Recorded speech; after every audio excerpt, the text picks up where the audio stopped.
Like all my friends, I want to be successful. Unlike my friends, I don't know what that means. Money? Maybe. Husband, wife, kids, house? Sure, if I'm lucky. These are the goals I was taught to aspire to, and part of me does aspire to them, instinctively.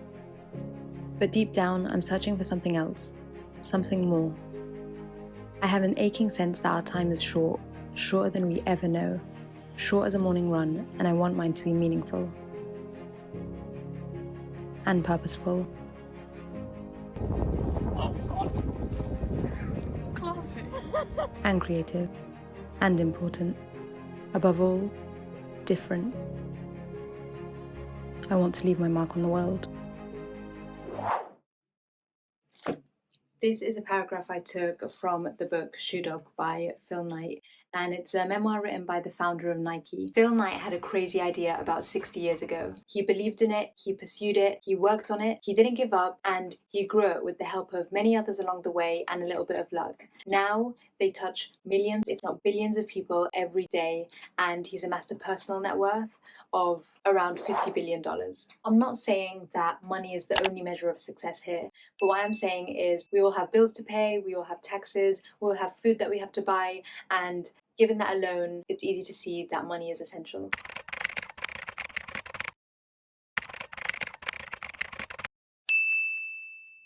So I've been in a bit of a reflective state recently, and I've been thinking of a few tangible things that I've learned and have been actively trying to implement in order to help me reach this arbitrary goal of success. And I know that we all hear and we all know the common ones like waking up early, continuous learning, reading, exercise, but I think there are a few other important ones that are probably just as important that don't get the hype as much as these ones. So I thought I'd list a few of them. Coincidentally, these also happen to be practiced by a lot of you could say, extremely monetarily accomplished people. And that is what I was hinting towards by the name of the title.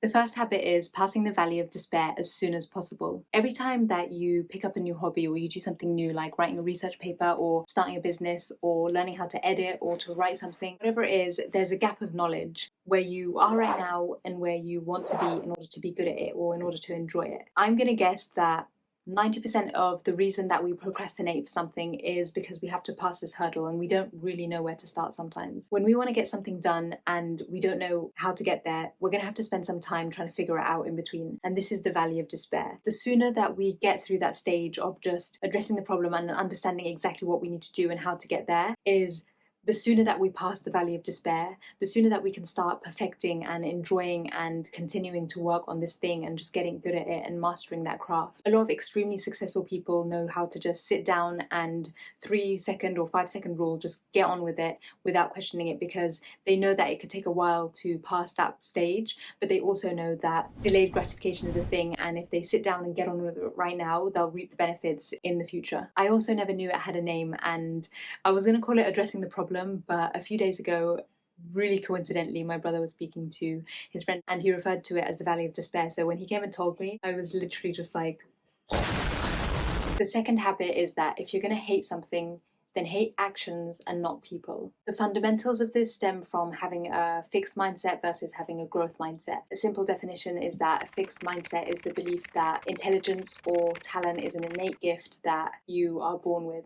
And a growth mindset is the idea that anyone can improve or further work on intelligence or talents or other qualities, whatever it is, and improve them with hard work, time, and dedication. The way I came across this one is that when I was younger, I had a friend, and without going into much detail, we're not friends anymore, but I was getting really frustrated about some things that they would do, and I remember talking to my mum about it, and she told me that as much bad actions that someone can do, you shouldn't hate a person, but you should hate those specific actions. By hating specific actions and not people, you can understand which actions that you yourself don't want to carry out and which ones you would like to surround yourself with people who don't have those particular actions or don't do them, and that can in general give you a better life. Also, people who do bad things do good things sometimes, so you shouldn't just categorize people in that perspective. An extreme example of this is when you see a family of a loved one who's been murdered and the family go and forgive that person, or one of the members of the family forgive that person. They definitely hated their action, but they didn't hate the person, or else they wouldn't have forgiven them. Don't get it twisted though. If someone's doing something bad to you, this is definitely not an excuse not to stop speaking to them or cut them out of your life. It's just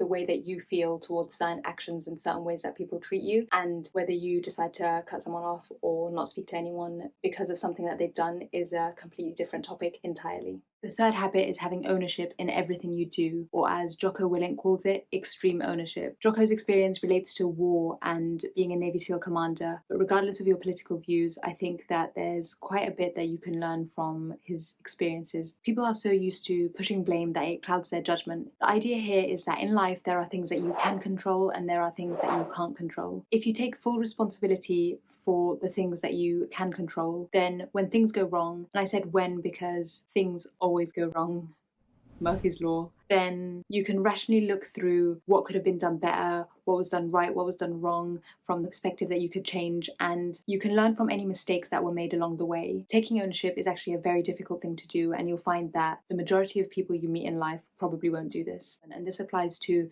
not just work, it applies to personal projects or working in a team or working at uni or school or whatever it is. It applies to a lot of different situations. You'll see ownership being taken by a lot of successful CEOs and founders of companies too. A lot of the time leaders do this. Someone in the company F's up and they take ownership for it and they say, on behalf of the company, I should have led them better. There's specific situations that you could go into that maybe don't fit this mold, but in general, the majority of them probably do. Jocko says that it should never be about ego. In order to lead anybody, whether that's yourself or a team, success is made by extreme ownership and it builds trust and integrity. In short, if you take ownership of problems, problems get solved. This also fits with the concept of not losing twice. If your friend breaks your favourite glass or you get robbed, these are things that are out of your control. It's already happened, so you shouldn't let your whole day get ruined because of it. Just take the L once and don't let it ruin your whole day. Take ownership for the things that are in your control and let the things that are out of your control happen. The fourth and final habit that I'm going to talk about in this video is communication. This is something I fully understood the importance of, at least professionally, when I was working in the corporate world. Successful people that I've met, worked with, or read about all like to keep on top of their shit. Usually you either have people reporting to you or you report to someone. In business, this could be your strategy, product, tech, HR, operations teams, whatever, reporting to you, and you could be reporting to your suppliers, distributors, employees, customers, whatever. It also works, for example, if you're a student, you can have a project supervisor for your dissertation, but then also for another module, you can have group work and you can also be on a society board for a sports team. When you think about communicating in kind of a more formal way with someone that you're not really friends with like that, you first got to understand how needy the person is. Do they want to be updated weekly or daily or monthly or only when they speak to you? Most of the time you can reciprocate the same way someone speaks to you, then you could speak to them. But you also kind of need to read the room a bit here. In business, it could be known as building rapport with stakeholders. In a professional setting, some people like to be kept updated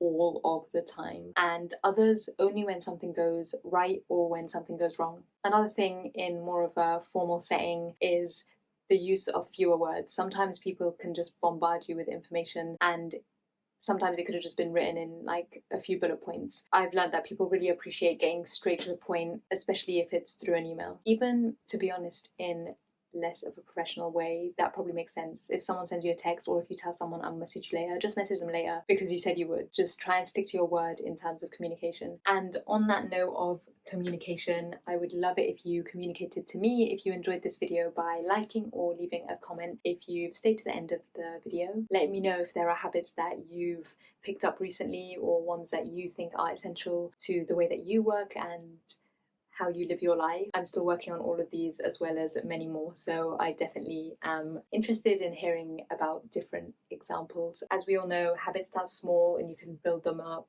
over time and just become a beast. So thanks for watching and I'll see you next time.